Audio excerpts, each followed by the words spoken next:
जय हिंद मेरे प्यारे दोस्तों। आज है 27 फरवरी 2025 और आज के जितने भी महत्वपूर्ण करंट अफेयर्स होंगी और स्टैटिक जीके होंगी वो सभी हम इस वीडियो में डिस्कस करेंगे। तो आइए शुरू करते हैं आज का महत्वपूर्ण current affairs with static GK. मेरे प्यारे दोस्तों, आज का पहला प्रश्न है, ग्रीन शिपिंग कनक्लेव 2025 का उद्घाटन कहाँ हुआ है? तो मुंबई में हुआ है ग्रीन शिपिंग कनक्लेव 2025 का उद्घाटन। दोस्तों, अब मुंबई में हुआ है तो देखो, भाभा परमाणु अनुसंधान केंद्र का हेडक्वार्टर मुंबई में है, मध्य रेलवे का हेडक्वार्टर मुंबई में है, वानखेड़े स्टेडियम कहाँ है दोस्तों? तो मुंबई में है वानखेड़े स्टेडियम। ब्रबोर्न स्टेडियम मुंबई में है। 7 टापुओं का नगर, भारत का प्रवेश द्वार, भारत का हॉलीवुड के नाम से मुंबई को जानते हैं। छत्रपति शिवाजी अंतर्राष्ट्रीय हवाई अड्डा Mumbai. Tata institute of fundamental research का मुख्यालय मुंबई में है। भारतीय भूचुंबकीय संस्थान का हेडक्वार्टर कहाँ है? तो मुंबई में है मेरे प्यारे दोस्तों। अगला प्रश्न है, केंद्रीय उत्पाद शुल्क दिवस कब मनाया गया है? तो 24 फरवरी को मनाया गया है केंद्रीय उत्पाद शुल्क दिवस मेरे प्यारे दोस्तों याद रखना, इस वीडियो का पीडीएफ आपको टेलीग्राम पे मिलेगा जिसका लिंक वीडियो के डिस्क्रिप्शन बॉक्स में है। देखो दोस्तों, अब फरवरी महीने में और कौन कौन से महत्वपूर्ण दिवस मनाए जाते हैं? तो भारतीय तटरक्षक दिवस 1 फरवरी, भारतीय तटरक्षक बल की स्थापना 1 फरवरी 1977 को हुई थी। विश्व आर्द्रभूमि दिवस 2 फरवरी और थीम था आर्द्रभूमि का हमारे साझा भविष्य के लिए आर्द्रभूमियों की रक्षा। विश्व कैंसर दिवस 4 फरवरी और इस बार के विश्व कैंसर दिवस का थीम था यूनाइटेड बाय यूनिक। यूनानी दिवस मनाया जाता है 11 फरवरी को मेरे प्यारे दोस्तों। सुरक्षित इंटरनेट दिवस 11 फरवरी और इस बार के इंटरनेट दिवस का थीम था together for a better internet. अंतर्राष्ट्रीय हिंसक उग्रवाद रोकथाम दिवस 12 फरवरी। राष्ट्रीय उत्पादकता दिवस 12 फरवरी। राष्ट्रीय उत्पादकता परिषद की स्थापना 12 फरवरी 1958 को हुई थी। 1958 को दोस्तों डीआरडीओ की भी स्थापना हुई और 1958 को नासा की भी स्थापना हुई थी। अंतर्राष्ट्रीय डार्विनवाद दिवस कब मनाया गया है? तो 12 फरवरी को मनाया जाता है अंतर्राष्ट्रीय डार्विन दिवस। डार्विन के द्वारा नेचुरल सिलेक्शन का सिद्धांत दिया गया था। विश्व रेडियो दिवस 13 फरवरी। अंतर्राष्ट्रीय कंडोम दिवस 13 फरवरी। अंतर्राष्ट्रीय बाल कैंसर दिवस 15 फरवरी। वैश्विक पर्यटन लचीलापन दिवस 17 फरवरी। विश्व सामाजिक न्याय दिवस 20 फरवरी। अंतर्राष्ट्रीय मातृभाषा दिवस 21 फरवरी। विश्व शांति और समाज दिवस 23 फरवरी को मनाया जाता है। अगला प्रश्न है, हाल ही में विजेंद्र गुप्ता किस राज्य या केंद्र शासित प्रदेश विधानसभा के अध्यक्ष चुने गए हैं? तो दिल्ली विधानसभा के अध्यक्ष जो बने हैं वो बने हैं विजेंद्र गुप्ता मेरे प्यारे दोस्तों। तो विजेंद्र गुप्ता कहाँ के बने हैं विधानसभा के अध्यक्ष? तो दिल्ली के बने हैं। अच्छा दोस्तों, अभी हाल ही में दिल्ली विधानसभा चुनाव हुआ था। दिल्ली में विधानसभा सीटों की संख्या कितनी है? 70 है। तो दिल्ली में विधानसभा सीटों की संख्या 70 है। तो बीजेपी को कितनी सीटें मिली थी इस बार के विधानसभा चुनाव में, ये आप बता दो कमेंट बॉक्स में। नई दिल्ली में दोस्तों इंदिरा गांधी अंतर्राष्ट्रीय हवाई अड्डा है, ये भी आप याद रखना। देखो, केंद्रीय रिजर्व पुलिस बल अर्थात सीआरपीएफ की स्थापना 1939 को हुई। राष्ट्रीय क्रेडिट कोर अर्थात एनसीसी की स्थापना 1948 में हुई दोस्तों। भारत तिब्बत सीमा पुलिस की स्थापना 1962 में हुई। सीमा सुरक्षा बल की स्थापना 1965। सीमा सुरक्षा गार्ड की स्थापना 1984। केंद्रीय औद्योगिक सुरक्षा परिषद की स्थापना 1969 को हुई और ये सभी का मुख्यालय नई दिल्ली में है। हुमायूं के मकबरे का निर्माण हाजी बेगम ने करवाया था और ये नई दिल्ली में है। खिड़की मस्जिद का निर्माण गयासुद्दीन तुगलक ने करवाया था और ये कहाँ है? तो नई दिल्ली में है मेरे प्यारे लाल एवं लालियो। देखो दोस्तों, हमारा अगला प्रश्न है, एथना चंद्र मिशन कौन सा देश लॉन्च करेगा? एथना चंद्र मिशन लॉन्च करेगा अमेरिका और अमेरिका की स्पेस एजेंसी का नाम है नासा। नासा के द्वारा ही एथना चंद्र मिशन को लॉन्च किया जाएगा। तो नासा का फुल फॉर्म है national aeronautics and space administration. क्या है full form? National aeronautics and space administration. NASA की स्थापना 29 जुलाई 1958 को हुई थी और नासा का हेडक्वार्टर है वॉशिंगटन में दोस्तों। वॉशिंगटन अमेरिका की कैपिटल है।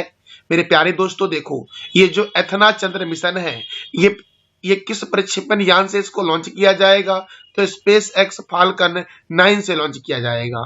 और प्रक्षेपण तिथि क्या है दोस्तों? तो 26 फरवरी 2025 को इसे लॉन्च किया जाएगा। कब लॉन्च किया जाएगा?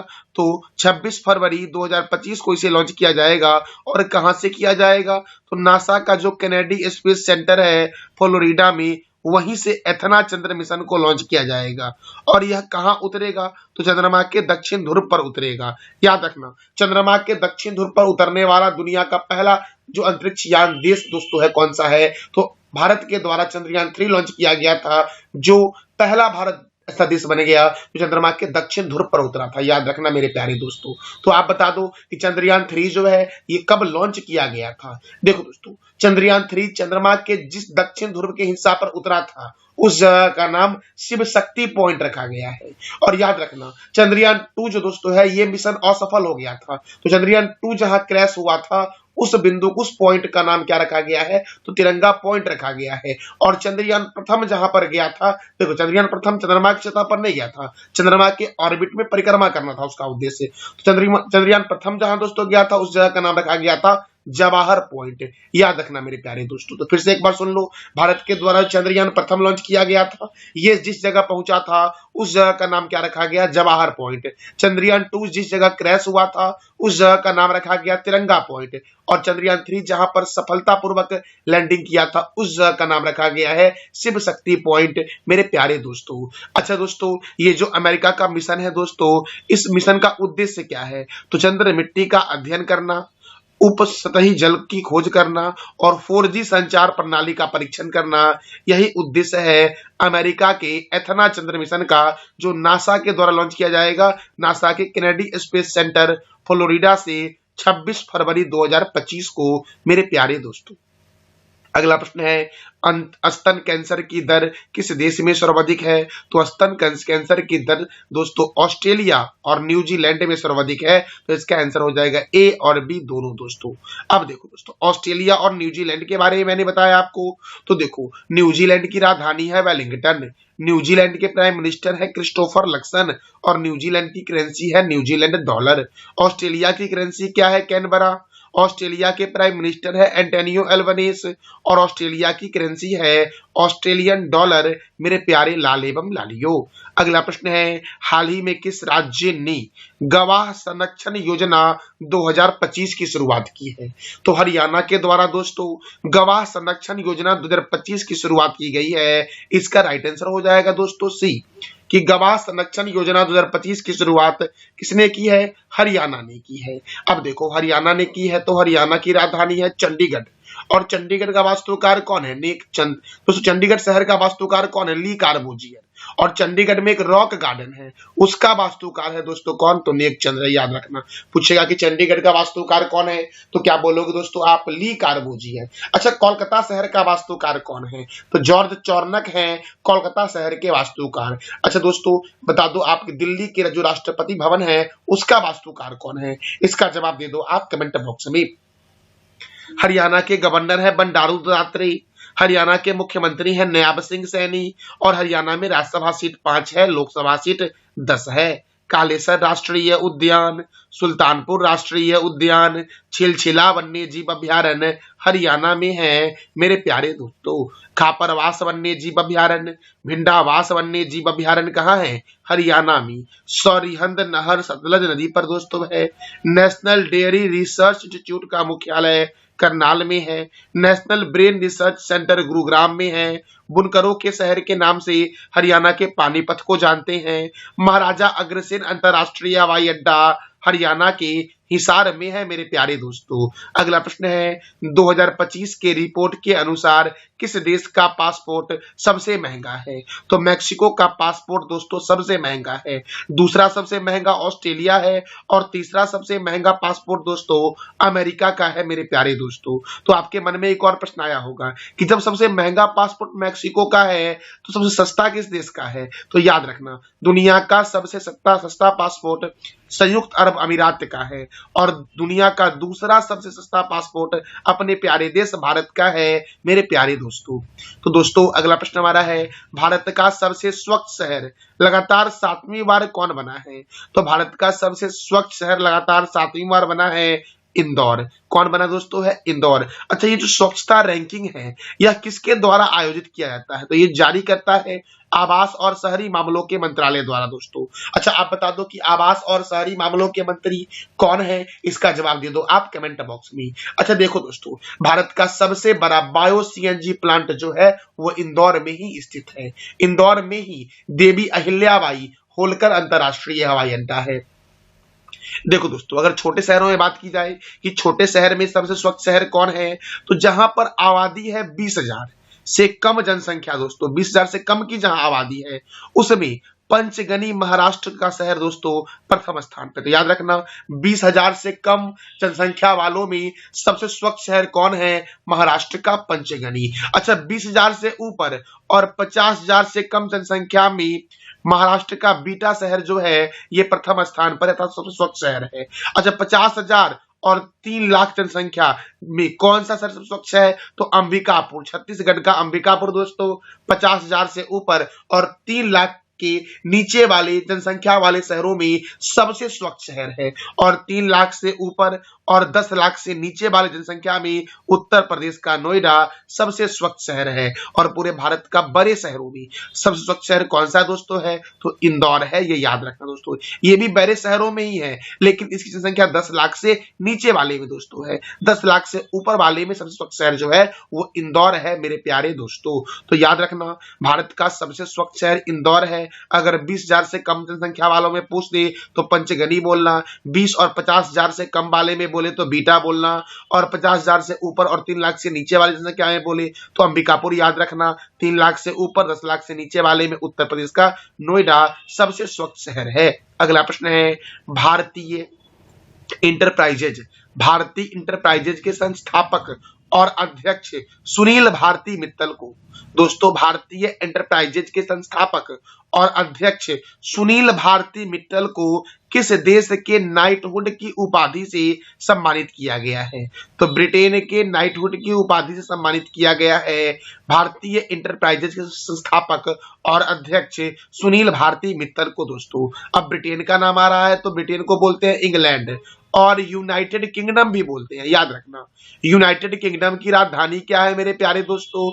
तो क्या बोलोगे आप? लंदन है यूनाइटेड किंगडम की राजधानी। और लंदन कौन सी नदी के किनारे है ये आप बताओ कमेंट बॉक्स में। मेरे प्यारे दोस्तों देखो, मैं प्रत्येक दिन कुछ ना कुछ आपको करंट अफेयर के साथ नया बताता हूँ ताकि आपकी एग्जाम की तैयारी अच्छे तरीके से हो सके। तो दोस्तों आप अवश्य कमेंट बॉक्स में फीडबैक दिया करो कि आपको यह जानकारी हमारी कैसी लगती है और दोस्तों को भी शेयर किया करो। देखो, तो यूनाइटेड किंगडम की करेंसी क्या है? पाउंड स्टर्लिंग है। यहाँ के प्रधानमंत्री हैं कीर स्टारमर। एमनेस्टी इंटरनेशनल का मुख्यालय लंदन में है। राष्ट्रमंडल अर्थात कॉमनवेल्थ का मुख्यालय लंदन में है। और अंतरराष्ट्रीय समुद्री व्यापार संगठन का मुख्यालय कहाँ है दोस्तों? तो लंदन में है और लंदन है टेम्स नदी के किनारे। अगला प्रश्न है, दतिया हवाई अड्डा किस राज्य का 8वां हवाई अड्डा बना है? देखो दोस्तों, ये घरेलू हवाई अड्डा, दतिया हवाई अड्डा जो है घरेलू है। तो दतिया हवाई अड्डा जो है ये मध्य प्रदेश का बना है 8वां हवाई अड्डा। मध्य प्रदेश में 2 अंतरराष्ट्रीय हवाई अड्डा है। एक है भोजताल राजा भोज अंतरराष्ट्रीय हवाई अड्डा, एक है आपका राजा भोज अंतरराष्ट्रीय हवाई अड्डा जो भोपाल में है और भोजताल झील भी दोस्तों भोपाल में ही है। और एक है देवी अहिल्याबाई होलकर अंतरराष्ट्रीय हवाई अड्डा जो इंदौर में है। तो ये दोनों अंतरराष्ट्रीय हवाई अड्डा है दोस्तों और बाकी जो है वो है घरेलू हवाई अड्डा। तो याद रखना, दतिया हवाई अड्डा किस राज्य का 8वां हवाई अड्डा बना है? तो मध्य प्रदेश का। और मध्य प्रदेश के खजुराहो में ही 51वां खजुराहो नृत्य महोत्सव का आयोजन किया जाएगा। और ये आयोजन जो किया जाएगा ये खजुराहो के आदिवर्त जनजातीय संग्रहालय में इसका आयोजन किया जाएगा दोस्तों। तो हवाई अड्डा का नाम आ रहा है। तो जो भी महत्वपूर्ण हवाई अड्डा है उसके बारे में बताता हूं आपको आज। इंदिरा गांधी अंतरराष्ट्रीय हवाई अड्डा, साथ साथ बोलो, कहां है? नई दिल्ली में। छत्रपति शिवाजी अंतरराष्ट्रीय हवाई अड्डा कहाँ है दोस्तों? साथ साथ बोलो आप, मुंबई में। इससे क्या होगा, आपको आसानी से याद हो जाएगा। जितनी बार आप रिवीजन करोगे ना, उतने अच्छे तरीके से आपको याद होगा। अगर आप वीडियो का स्किप करना शुरू कर दोगे या फिर आप किसी भी चीज को पढ़ने से इग्नोर करोगे तो वो आपको कुछ समय के लिए याद रहेगा। नेताजी सुभाष चंद्र बोस अंतरराष्ट्रीय हवाई अड्डा कहाँ है? कोलकाता में। अच्छा आप बताओ, कोलकाता कौन सी नदी के किनारे है? अन्ना अंतरराष्ट्रीय हवाई अड्डा चेन्नई में है। बाबा साहब अंबेडकर अंतरराष्ट्रीय हवाई अड्डा नागपुर में है। सरदार वल्लभ भाई पटेल अंतरराष्ट्रीय हवाई अड्डा अहमदाबाद में है। गोपीनाथ बारदोली अंतरराष्ट्रीय हवाई अड्डा कहाँ है दोस्तों? तो गुवाहाटी में है। चौधरी चरण सिंह अंतरराष्ट्रीय हवाई अड्डा लखनऊ में है, और लखनऊ है गोमती नदी के किनारे। लाल बहादुर शास्त्री अंतरराष्ट्रीय हवाई अड्डा वाराणसी में है। महर्षि वाल्मीकि अंतरराष्ट्रीय हवाई अड्डा अयोध्या में है। गुरु रामदास जी अंतरराष्ट्रीय हवाई अड्डा अमृतसर में है। शेख अल आलम अंतरराष्ट्रीय हवाई अड्डा श्रीनगर में है। राजीव गांधी अंतरराष्ट्रीय हवाई अड्डा हैदराबाद में है। वीर सावरकर अंतरराष्ट्रीय हवाई अड्डा कहाँ है दोस्तों? तो पोर्ट ब्लेयर में है। केम्पेगौड़ा अंतरराष्ट्रीय हवाई अड्डा बेंगलुरु में है। राजा भोज अंतरराष्ट्रीय हवाई अड्डा भोपाल में है। और देवी अहिल्याबाई होलकर अंतरराष्ट्रीय हवाई अड्डा कहाँ है मेरे प्यारे दोस्तों? तो इंदौर में है। और इंदौर लगातार भारत का सातवीं बार सबसे स्वच्छ शहर बना है। तो मध्य प्रदेश में दोस्तों दतिया हवाई अड्डा मध्य प्रदेश का 8वां हवाई अड्डा बना है। तो मध्य प्रदेश की राजधानी है भोपाल, और भोपाल में है भोजताल झील। भोपाल में है राजा भोज अंतरराष्ट्रीय हवाई अड्डा। मध्य प्रदेश के गवर्नर कौन है? मंगू भाई छगन भाई पटेल। मध्य प्रदेश के मुख्यमंत्री कौन है? मोहन यादव। और यहाँ पर राज्यसभा 11 है, लोकसभा 19 है मेरे प्यारे दोस्तों। कान्हा किसली राष्ट्रीय उद्यान मध्य प्रदेश में है। अच्छा दोस्तों, मैंने अभी आपको इतना सारा अंतरराष्ट्रीय हवाई अड्डा बताया, तो आप एक के बारे में बता दो कि केम्पेगौड़ा अंतरराष्ट्रीय हवाई अड्डा कहाँ है? माधव राष्ट्रीय उद्यान, वन विहार राष्ट्रीय उद्यान, सतपुरा राष्ट्रीय उद्यान, वाधवगढ़ राष्ट्रीय उद्यान, ओंकारेश्वर राष्ट्रीय उद्यान, डायनासोर राष्ट्रीय उद्यान, कूनो राष्ट्रीय उद्यान मध्य प्रदेश में है। मांडला पौधा जीवाश्म राष्ट्रीय उद्यान, संजय डुबरी बाघ रिजर्व, गांधी सागर वन्य जीव अभ्यारण्य, नरसिंहगढ़ वन्य जीव अभ्यारण्य, पंचमढ़ी अभ्यारण्य, सरदारपुर वन्य जीव अभ्यारण्य, राष्ट्रीय चंबल वन्य जीव अभ्यारण्य मध्य प्रदेश में है मेरे प्यारे दोस्तों। राजा भोज अंतरराष्ट्रीय हवाई अड्डा भोपाल, देवी अहिल्याबाई होलकर अंतरराष्ट्रीय हवाई अड्डा इंदौर, सोया प्रदेश और टाइगर स्टेट के नाम से जानते हैं मध्य प्रदेश को। देखो, लोक रंग त्योहार मध्य प्रदेश में मनाया जाता है।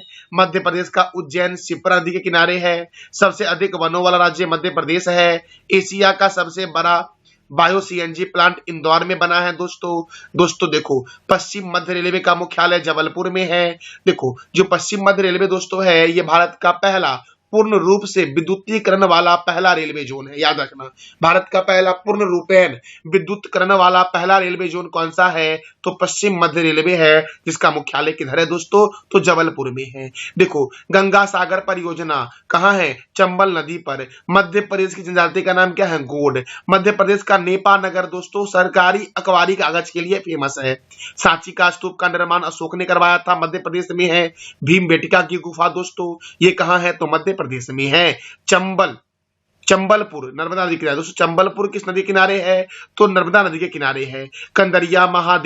कंदरिया महादेव मंदिर दोस्तों मध्य प्रदेश के खजुराहो में है, और इसका निर्माण चंदेल राजा के द्वारा करवाया गया था। मृगनैनी महल ग्वालियर में है, और इसका निर्माण राजा मानसिंह तोमर के द्वारा किया गया था। ग्वालियर से एक और प्रश्न याद रखना कि झांसी की रानी का मकबरा जो है ये ग्वालियर में ही है। 64 योगिनी मंदिर खजुराहो में है, इसका भी निर्माण चंदेल राजा के द्वारा करवाया गया था। लक्ष्मण मंदिर छतरपुर में है, और इसका निर्माण चंदेल राजा के द्वारा करवाया गया था।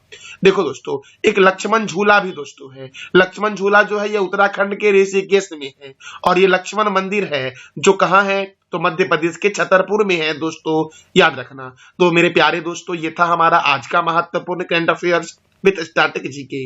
मैं वीडियो के एंड में प्रत्येक दिन आपसे 3 प्रश्न करता हूं, जिसका जवाब देना होता है आपको कमेंट बॉक्स में। तो कल जो मैंने पूछा था आपसे कि विद्युत बल्ब का फिलामेंट किसका बना होता है? टंगस्टन का। हर्षवर्धन की राजधानी क्या थी? कन्नौज। और विश्व युवा दिवस कब मनाया गया है? तो 12 अगस्त को मनाया गया है। आज का आपका 3 प्रश्न है, 64 योगिनी मंदिर कहाँ स्थित है? दुनिया का सबसे सस्ता पासपोर्ट किस देश का है? और दिल्ली विधानसभा के अध्यक्ष कौन बने हैं? तो इस तीनों प्रश्नों का जवाब दे दो आप कमेंट बॉक्स में। यह जानकारी आपको कैसी लगी, इसका फीडबैक आप अवश्य देना मेरे प्यारे दोस्तों।